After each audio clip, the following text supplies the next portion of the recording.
Entomofobia.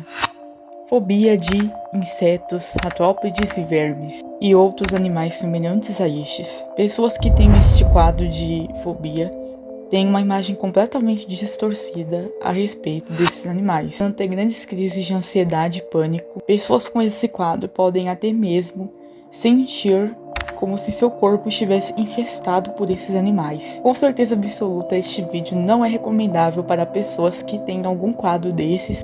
Também eu diria para pessoas que estão comendo em geral. Talvez depois desse vídeo você veja que talvez a entomofobia não seja um medo tão distorcido assim.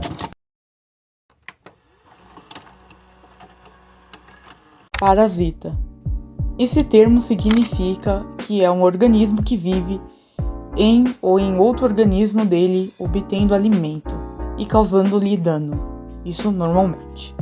E foi pensando nisso que eu resolvi trazer aqui parasitas que podem habitar humanos. Existem milhares de parasitas. Óbvio que não estarão todos listados aqui nessa lista. Estarão alguns parasitas que ficarão de fora. Então eu trouxe aqueles que eu lembrei. Muitas pessoas têm na cabeça que quando nós falamos de parasitas e doenças, as pessoas estão acostumadas a pensar em vírus, fungos, bactérias ou protozoários. Mas se eu te disser que animais também podem ser parasitas, inclusive podem causar grandes doenças, e é isso que eu vim trazer aqui nesse vídeo. 10 animais que podem parasitar seres humanos. E vocês estão em mais um vídeo do Enigma Animal. Quase todo mundo na infância já teve piolho. Piolhos são insetos bem pequenos, parasitam aves e mamíferos, inclusive mamíferos marinhos, principalmente mamíferos marinhos como focas e leões marinhos. A maioria das espécies ocorre em apenas uma única espécie de hospedeiro. Os piolhos são muito dependentes da temperatura e umidade próximas da pele hospedeira, sendo às vezes restritos a parasitar determinadas regiões do corpo. Quanto os piolhos de aves quanto os piolhos de mamíferos não vivem muito tempo fora do corpo do hospedeiro. Os piolhos de humanos são presentes em quase todos os continentes e são vetores de doenças como tifo, febre recorrente e febre de trincheira. Isso é claro se eles estiverem contaminados anteriormente. Existem diversos tratamentos e remédios para tirar piolhos da cabeça. Pode-se diferenciar a fêmea do macho pelo tamanho. A fêmea maior nas fêmeas é bifurcada sem ovipositor. Nos machos é arredondada. A fêmea do piolho coloca seus ovos conhecidos como lêndias. Sim, lêndias não são as fêmeas dos piolhos, mas sim os ovos. Inclusive eles são meio que envoltos numa espécie de cola que gruda nos fios de cabelo. A fêmea deposita seus ovos, que são as lêndias, presos aos fios de cabelo. E ela pode colocar até 300 ovos durante sua vida toda. É um verme nomatódeo, por isso a lombriga possui sexos separados. Ele é causador de uma doença chamada ascaradíase, que afeta mais as crianças e 85% das infecções causadas são assintomáticas, ainda mais se o número dos vermes for pouco. Porém, se existe um volume grande de vermes, essa doença pode causar febre, falta de ar, desnutrição, inchaço abdominal, dor abdominal, diarreia e problemas de aprendizagem. A infecção acontece através de alimentos ou bebidas infectados com ovos de lombrigas. Os ovos eclodem no intestino e migram para vários locais do corpo, até que o verme se torne adulto. No seu intestino novamente. Existe tratamento para a doença e ela pode ser evitada com saneamento bem feito. As lombrigas podem botar até 200 mil ovos. E você achando que aquela garota do seu bairro, que era uma padeira mestre, tá aí, né? Não supera a lombriga. Por dia, esses ovos saem nas fezes e se misturam no ambiente, onde os ovos contaminam alimentos, água e as mãos de quem os manuseia, onde provavelmente essa pessoa vai contaminar mais coisas e se contaminar também. Os ovos são muito resistentes a diferentes condições climáticas e mantêm sua capacidade infecciosa durante meses. As lombrigas têm esse tamanho aqui, tá? É um artrópode aracnídeo. Eles são minúsculos. Há estimativas de que o real número de espécies de ácaros vão de 500 mil a 1 milhão, pois novas espécies são encontradas com frequência. até mesmo em substratos que já foram bem estudados. Eles podem parasitar várias espécies de animais, vivem de 2 a 3 meses, durante os quais acasalam 1 a 2 vezes, dando origem a uma postura de 20 a 50 ovos. O ácaro é um dos principais responsáveis pelas crises respiratórias, principalmente em pessoas que possuem asma e rinite, até mesmo conjuntivite. Devido ao clima quente e úmido, a proliferação desse aracnídeo microscópico é favorecida dentro de lares, aumentando consequentemente os problemas de saúde. Os ácaros são responsáveis por mais de 80% das doenças e alergias respiratórias. Porém, esse bicho também pode afetar áreas cutâneas, ou seja, regiões da pele, provocando a formação de cravos e de casos mais graves, causando sarna e uma infecção contagiosa que causa coceira. É sempre importante lembrar que não é o ácaro em si que causa os problemas de saúde, e em si suas fezes. Então, para diminuir os prejuízos que trazem para a saúde, seria necessário eliminar o máximo de poeira doméstica, que é onde eles ficam. Existem medidas de higiene que você pode tomar para evitar esses animais. Isso porque eles se alimentam da descamação da pele humana, a epiderme, entre outras coisas. Além disso, o excremento dos ácaros e os ácaros mortos soltam uma poeira fina que contribui no agravamento de alergias e doenças respiratórias. Os ácaros domésticos vivem dentro de fibras, bichos de pelúcia, travesseiros, sofás e lençóis. É um verme plateuminto que pode parasitar vários animais. Existem 32 espécies de tênia, porém só 2 podem parasitar seres humanos. A doença é contraída ao ingerir-se carne contaminada, de suínos ou bovinos. Os bovinos são hospedeiros intermediários da Taenia saginata, enquanto os suínos são hospedeiros intermediários da Taenia solium. O homem é hospedeiro definitivo das 2 espécies de tênias e é o responsável por liberar os ovos desses animais no ambiente por meio das fezes. São esses ovos que contaminam o hospedeiro intermediário. A tênia atinge normalmente de 2 a 5 metros, mas já tiveram pessoas que encontraram tênias de 15 metros dentro do corpo. As tênias podem absorver nutrientes dos alimentos e elas são hermafroditas. Cada polglote da tênia pode produzir até 80 mil ovos. No caso da Taenia solidium, ela pode ficar grávida até 3 a 6 vezes em um dia. A tênia causa uma doença chamada teníase. Os sintomas são alterações no apetite, dor abdominal, diarreia ou constipação, perda de peso, náuseas, vômitos. E vale destacar que a teníase pode provocar complicações quando o verme obstrui o apêndice, coledoco ou ducto pancreário. O diagnóstico é feito pelo exame de fezes e o tratamento é feito com vermífagos específicos para a tênia. E também a tênia pode causar a cisticercose, que é quando, ao invés de você ingerir a tênia, você ingere os ovos dela. Os embriões são liberados no intestino e alcançam a corrente sanguínea, onde essas larvas podem se fixar em vários locais, como no globo ocular, sistema nervoso central, desencadeando no último caso a neurocisticercose. Vale salientar que muitos autores admitem que a Taenia saginata raramente causa ou não é responsável pelo desenvolvimento da cisticercose humana. O tratamento pode ser apenas a observação, uso de drogas antiparasitórias e anti-inflamatórias hormonais e eventualmente a cirurgia. As formas da doença, que geralmente precisam de tratamento cirúrgico, são aquelas que evoluem com o aumento da pressão intracraniana, dor de cabeça, fortes vômitos e alteração do nível de consciência. Esses sintomas podem aparecer, pois o cisto pode se comportar como um tumor e causar uma inflamação muito grande, e consequentemente inchaço cerebral, ou pode obstruir a circulação do líquido cefalo, que também é conhecido como licor.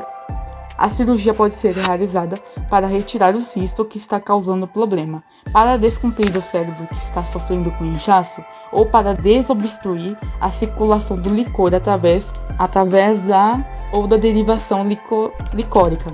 A cirurgia também conhecida como válvula derivação ventríaco-peritoneal, shunt ou derivação ventricular.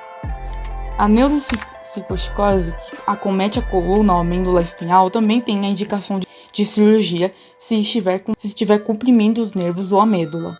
O diagnóstico pode ser feito por vários exames de raio-x neurológico, tipo A ressonância nuclear magnética, o exame de licor, através da punção lombar também pode fazer esse diagnóstico. Uma última alternativa para esse caso são os exames não tenham sido suficientes, é a biópsia da lesão. Muitas vezes o diagnóstico de certeza não é necessário, pois se suspeita for forte a evolução clínica compatível, o tratamento já deve ser instituído. E aí você fala, quais são os sintomas da neurocisticose? Aí detalhe, gente, é uma coisa interessante de vocês verem aqui, que tem cisti, que vem de cisto, e vocês vão entender o porquê. Os sintomas dependem da localização do número e do estágio de desenvolvimento dos cistos. Exatamente, porque esses ovos de tênia se tornam cistos. O período de incubação dura de 4 a 5 anos, ou seja, os sintomas podem aparecer depois de anos da ingestão dos ovos da tênia. Os sintomas geralmente surgem quando os cistos começam a envelhecer e provocam uma resposta inflamatória do hospedeiro. Os pacientes podem apresentar convulsões, danos neurológicos, paralisias ou dormências em um segmento do corpo. Sinais de aumento da pressão intracraniana, dor de cabeça, vômitos, alteração do comportamento, meningite, febre, dor de cabeça e rigidez no pescoço, entre outros sintomas, e pode causar doenças neurológicas gravíssimas. E a prevenção da cisticose pode ser feita através dos hábitos corretos de higiene pessoal e alimentação. Em regiões onde a frequência da doença é alta, o controle pode ser difícil apesar dos cuidados individuais, e neste caso, os órgãos públicos devem procurar nos sítios, fazendas e criadouros porcos que estejam doentes para que o tratamento seja feito direto da fonte do problema. O tratamento da cisticose não tem como objetivo a redução para a resposta inflamatória, portanto, nem todos os pacientes devem ser tratados, pois os cistos podem já estar mortos ou a resposta inflamatória ao uso do medicamento pode ser pior que a doença. Primos dos ácaros, responsáveis pela transmissão de inúmeras doenças. Registros fósseis sugerem que a existência do carrapato há pelo menos 90 milhões de anos, com mais de 800 tipos, encontrando-se difundido por toda a Terra, tanto no campo como na cidade. O principal motivo de sua ação é o ser humano ou o animal de cujo sangue se alimenta. Eles podem ser parasitas de diversos animais, mas gados e mamíferos silvestres e cachorros são sua maioria. Carrapatos causam grandes prejuízos devido à sua eficiência reprodutiva, pois o seu ciclo se completa em 21 dias e cada fêmea põe em média 3.000 ovos. Por isso, qualquer dano que o carrapato cometa torna as enormes dimensões. Existem tratamentos contra carrapatos e os carrapatos podem causar várias doenças, como febre maculosa, que é causada apenas pelo carrapato estrela, e o carrapato estrela não é comum em cachorros, eles gostam mais de animais de grande porte, como cavalos, bois e etc. A doença começa de forma repentina, com um conjunto de sintomas semelhantes aos de outras infecções: febre alta, dor no corpo, dor de cabeça, falta de apetite, desânimo. Depois aparecem pequenas manchas avermelhadas que crescem e tornam-se salientes. Existe um antibiótico para essa doença e é importante ela ser diagnosticada o quanto antes para evitar sintomas mais graves, como o comprometimento do sistema nervoso central, pulmões, rins, lesões vasculares e levar ao óbito. Mas existem variedades de doenças que carrapatos em geral podem transmitir. É um verme nematóide extremamente pequeno. Ele parasita mamíferos, principalmente primatas, e isso inclui também o ser humano. Ele parasita o intestino e pode causar a oxirose. É uma infecção causada pela presença de muitos oxiros. É a doença parasita mais comum, mesmo em países desenvolvidos, e afeta mais as crianças. Ele é transmitido por alimentos contaminados, objetos, e enfim. Os sintomas são coceira no ânus, enjoo, náusea, vômitos, dores abdominais e cólicas. Em alguns casos ocorre sangue nas fezes e muco. É comum também que não haja sintomas além da coceira anal. Nas mulheres, o verme pode migrar da região anal para a genital e ocasionar o prurido vulvar, corrimento vaginal, e raramente ele pode causar doenças mais graves, mas fique atento. A fêmea pode colocar até 10.000 ovos por dia, que são eliminados nas fezes. Ela tenta retornar para o ânus, mas às vezes ela não consegue, às vezes sim. E quando ela não consegue, ela é eliminada nas fezes. Assim como acontece, gente, com a tênia, com a lombriga e com a maioria dos vermes que vocês forem ver aqui. Existe um tratamento que é feito com vermífugos. É um verme nematóide que parasita o intestino grosso dos humanos, causador de doenças como a tricoriase. Se a infecção é apenas com alguns vermes, frequentemente não há sintomas. Aqueles que estão infectados com muitos vermes pode haver dor abdominal, cansaço e diarreia e sangue nas fezes. Se o infectado for criança, ele pode causar dificuldades de aprendizado e de crescimento. Pode ocorrer até anemia em casos mais graves. A doença é transmitida por alimentos, bebidas e objetos infectados por fezes humanas, que contenham os ovos desse animal. Ele pode ser evitado com melhor saneamento, lavar as mãos antes de cozinhar, lavar os alimentos e se houver mais de 200 vermes dentro do seu corpo, ele pode causar evacuação noturna, hemorroidas e aumento do ânus. Existe tratamento para esse verme no intestino grosso. O verme chicote pode viver até 5 anos. A fêmea do parasita é capaz de colocar mais de 20 mil ovos por dia que serão eliminados pelas fezes. São insetos muito pequenos, na fase adulta se alimentam de sangue de mamíferos, porém algumas espécies podem escolher aves também. Normalmente a interação é específica, isto é, determinadas espécies de pulgas só parasitam determinados grupos de mamíferos. Existem pulgas de morcegos, de cães, de gatos e até mesmo de seres humanos, e etc. Mais de 3.000 espécies de pulgas foram descritas no mundo, sendo menos de 60 encontradas no Brasil.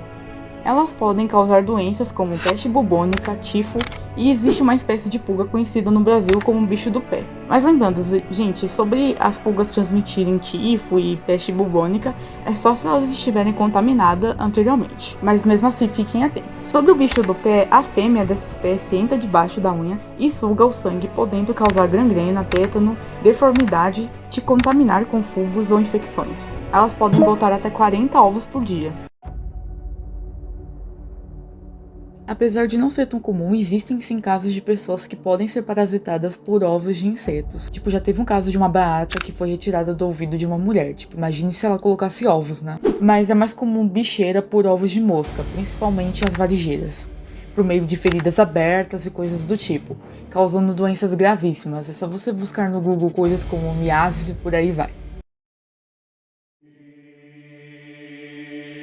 É um verme platelminto que possui sexo separado. Ele vive nas veias que ligam o intestino ao fígado. Se tiver uma grande quantidade de ovos, ele pode causar um rompimento das veias.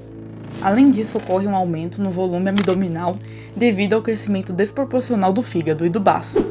Por isso ele é conhecido como barriga d'água. Entre outros sintomas, além do aumento do volume do abdômen, pode ocorrer dores abdominais, cólicas, náuseas e a inflamação do fígado e aquecimento do organismo.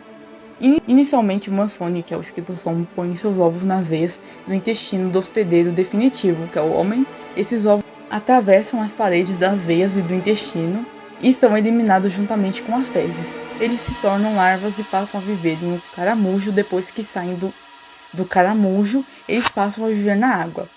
Por isso que as pessoas falam que o caramujo é um bicho que transmite muitas doenças. Existe um tratamento específico para esse verme. Às vezes precisa de internação. Ele pode colocar até 300 ovos por dia. Bem, foi isso. Chegamos ao fim de mais um vídeo. Eu quero que você deixe o like caso tenha gostado desse conteúdo. Se inscreva para ver mais coisas parecidas com essa. Deixe aí nos comentários qual parasita que você achou mais assustador dessa lista. E também sugestões de temas que vocês querem aí de quadro. Bem, é isso. E compartilhe o vídeo também. Eu vou indo e tchau.